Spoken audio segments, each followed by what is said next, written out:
आज केंद्र double engine सरकार नरेंद्र मोदी साहब घोषणा कर जातु जो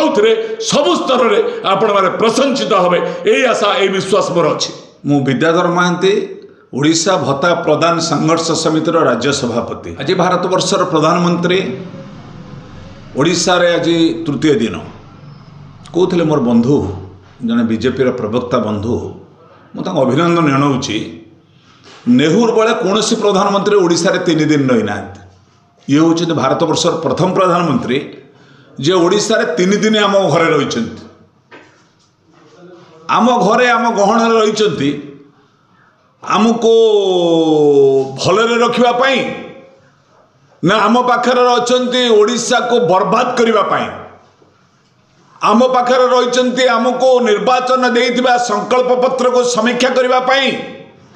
ना आम पाखक आसचंती 2.5 घंटा धरी बीजेपी कार्यालय किला बंद करी कबाट बंद करी विधायक एमएलए कर्मी मानकू झगड़ार समाधान करने सांबादिक माने जाई परिबेनी कहीं जय नारायण मिश्र भली बहुत मिश्र बाहर विद्रोह है दल भितर ये 6 मासर सरकार है नहीं विद्रोह आरंभ हो गलानी। जय नारायण मिश्र खाली कहते आपण मान आगे जे मो जीवन लक्ष्य हूँ तोड़ा खाइबा सत कही तोड़ा खाइबा सत कही तोड़ा खा आमर प्रश्न आज जो कबाट केला मीटिंग 2.5 घंटा करागला कौन पे आमर बीजेपी राज्य सभापति मनमोहन सामल जी भत्ता प्रदान पर कही ना कौन पे केंद्र मंत्री धर्मेंद्र प्रधान जी आसला पर भत्ता पर कही ना कौन पे विभागीय मंत्री नित्यानंद गंड जी भत्ता पर कही ना कौन पे राजस्व मंत्री सुरेश पुजारी जी भत्ता पर कही ना जोटा ओडिशा रे 54 लाख हिताधिकारी चातक बेले रही मत फोन कर कहते प्रधानमंत्री आउट घोषणा कर बोधे जी बोले हाँ हो पारे मु कहीं नहीं करी कारण आगुड़ तो कहते योजना प्रस्तुत घोषणा बाकी योजना प्रस्तुत काले नरेंद्र मोदी भारत वर्ष प्रधानमंत्री डबल इंजिन सरकार आग बड़ इंजिनटा जोर स्पीड रे गले पछ इंजिनटा धक्का मारी चलो नरेंद्र मोदी जदि गाड़ी स्पीड 120 जाए आउरी बढ़ेवाई पछ इंजिन आउरी धक्का मार नरेंद्र मोदी केवल 200 किलोमीटर चलिए बेस्ट किंतु भत्ता प्रदान रे अवहेला कहीं कौन पाई लोक विभ्रांति कर 7,200 कोटी 36 कोटी 16 कोटी सबू कोटी गुरा को जोड़ी जोड़ी के आमको दे दौना भत्ता आम पाई 80 वर्षिया 80% कथा कहीकि आम भितर विभाग करने डिविजन करने चाहते विभेद करने चाहते 80 वर्ष दियो 80% दियो तो 40% लोक जी 40 ऋण आसी जीव कुआड़े जो भौणीटी विधवा है 20-22 वर्ष 2टा पिला सी जीव कुआड़े जो भिन्नक्षम भाई भौणी माने 20 वर्ष गोड़ हाथ ना घर पड़े सी जीव कुआड़े ये प्रश्न उत्तर दवा पड़ो बीजेपी सरकार को कौन ना देइचंदी वार्ता 2036 रे ओडिशा एक विकसित राज्य हम सारा विश्व नंबर 1 धन्य धोखाबाज धन्य मिथ्यावादी सरकार धन्य डबल इंजिन नारे कही भोट पाई चुप बसवा सरकार मु कहवाक चाहे मु कही गत काली महाराष्ट्र जीडीपी होची 13.9 आम जीडीपी ओडिशा रे जीडीपी होची 10.57 तांकर आय मुंड पिछा लोकंकर आय होची 23,016 टंका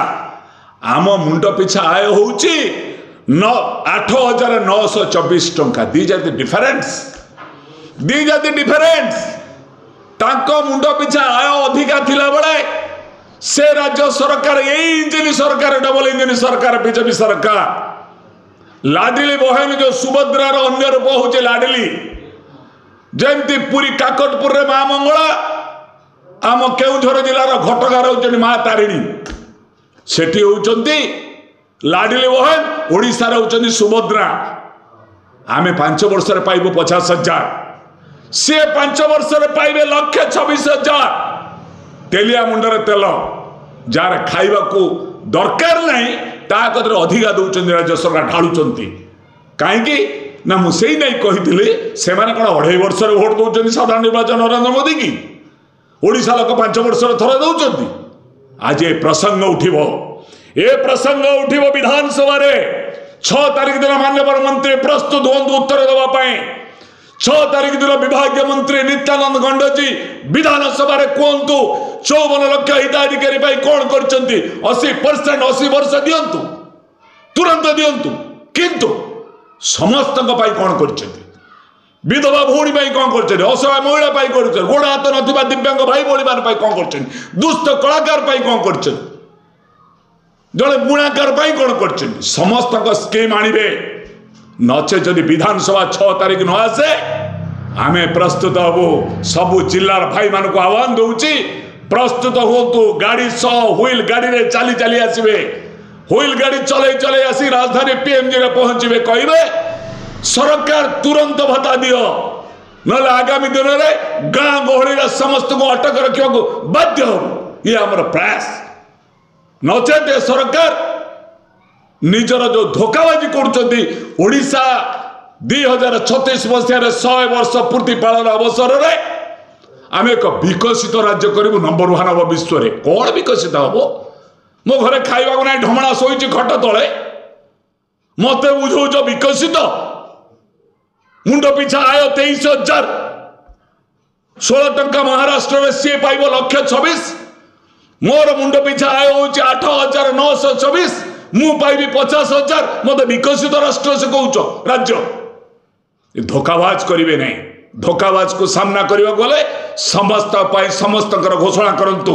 भत्ता प्रदान आमर लक्ष्य भत्ता प्रदान बंचवार रह भत्ता प्रदान खाद्य सुरक्षा आईन रहे भत्ता प्रदान अंतर्गत चाउल पाइबार अधिकार ये अधिकार को नहीं भत्ता संघर्ष समिति लड़ाई करुच्ची राज्य सरकार को प्रभु जगन्नाथ सद्बुद्धि दिंतु सत् भाव 6 तारिख घोषणा करेंगे विधानसभा नचेत आज भी घोषणा करके जातु योजना प्रस्तुत घोषणा बाकी आज जो योजना प्रस्तुत कर राज्य सरकार मोहन सरकार आज केंद्र डबल इंजिन सरकार नरेंद्र मोदी साहब घोषणा कर जातु जो